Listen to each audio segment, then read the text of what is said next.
Hi everyone, it's Sarah from the Northern Sydney Research Office, and today I wanted to chat with you all about REGIS and sharing and the management of research projects and applications that have been migrated on here, and those that are going through as new submissions. So our research office has been getting a lot of questions about this, and just to give you a little bit of background, our office migrated our hard copy data to REGIS. So currently that has nearly been completed, which is really exciting. And I just wanted to let you know that what our office has done and what REGIS required was information regarding the project, and that information included when the project was approved, who the coordinating principal investigator was, the date that it's due to expire, the project name, what kind of research it was. So all of that data has been migrated into REGIS, and currently those projects that are in REGIS that were approved pre-REGIS are empty shells, okay? So there's definitely no documents or anything like that that's been migrated with them. It's purely just the critical information that was needed to do that. So a little bit of an introduction to the homepage here. So people that have REGIS accounts and have projects attached to the email account will be able to see this. If you don't have a REGIS account, there's a quick reference guide on the REGIS website that will guide you step by step on how to create one. It's very easy. It'll only take you 5 minutes. Okay, so let's get going. So this is our homepage, and I just wanted to, I'm in a test environment, so all of my applications here that you can see are obviously fiction. They're made up, they're not real. So on the left-hand side here where my mouse is, that's where your top 5 projects will be. If you have lots of projects, more than 5, you can find them all here in the projects tab. That's really good to have and good to have a look at. Those projects that have been migrated, our local ID, the RESP number will still be in those projects, but they will also be allocated a REGIS number as well. Okay, so you will be able to still identify which projects were before it was migrated. So I'll show you where that will be in a couple of minutes.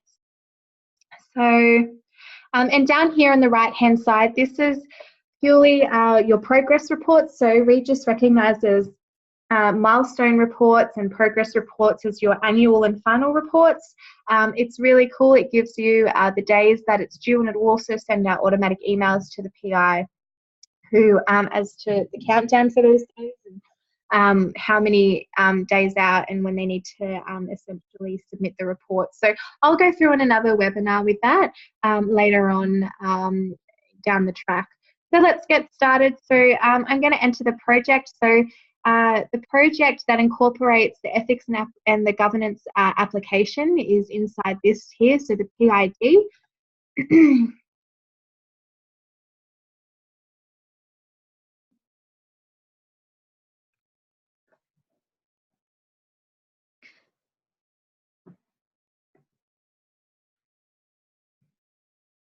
The test environment is a little bit slow, but we'll get there. You can see it thinking.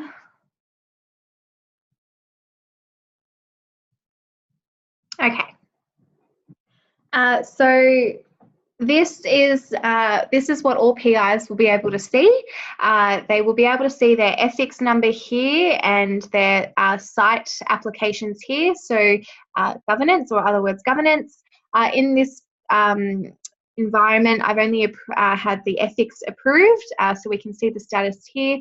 My governance applications are still being processed. So when I mentioned where the rest number will be, it will be under here. There'll be a big title here. Your title of the project will be here, and underneath there'll be the either the HREC or the RESP, or in most cases both. So just to give you guys a bit of a tip there.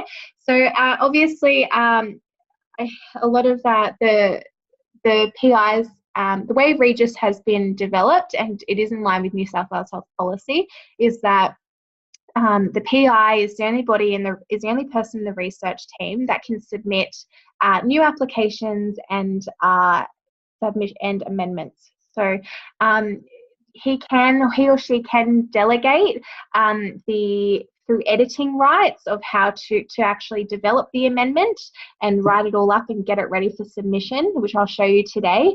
But once the amendment is good to go, the PI is the only person that can submit it. Okay, so to do that, and I will link a quick reference guide on the research page underneath this webinar so that you guys can follow it step by step. But all you need to do is the PI will notice that there's 3 little dots here, the options button beside the ethics application. They just need to click on this one and invite user to register or share project. So I'm sure you all can notice that there's invite user to register or share application, and I'm sure you're wondering what's the difference between the project and the application. The application is only this invite user to register or share application is to only be used when the application has not been approved yet by ethics. Once the application has been approved through ethics, it then becomes a project. Okay, so application is pre-approval, project is post-approval. Okay, so we are going to invite user to register or share project. Okay, and I am going to share the project with my colleague who needs to have a Regis account. Okay, if they don't, it won't auto-populate and you won't be able to share the project. So my colleague Harriet has auto-populated, which is great. I'm just going to add another user so that it allows me to drop down here. I'll delete this now. So there's 2 options that you can do when you share a project. The PI can share the project with viewing access only, or they can share it with editing access. So I really recommend those who will be doing a lot of amendments and writing the amendments for the PI to approve and submit should have editing access to the application. Okay, so I'm going to press submit.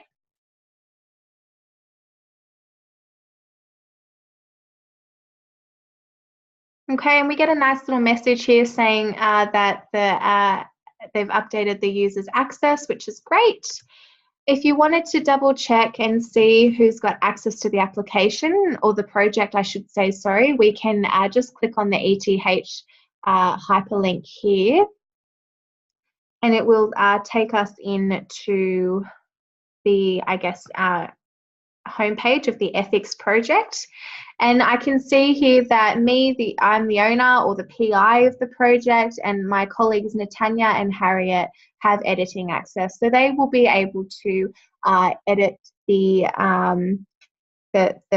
project so that they can develop amendments and ready for me to submit. Okay, so I will link a quick reference guide below this webinar so that we can, so that you can see step by step on how to do this. If this was a little bit too quick for you, and I hope this helps with gaining access to the project and the sharing and management of projects on Regis. Okay, thanks guys.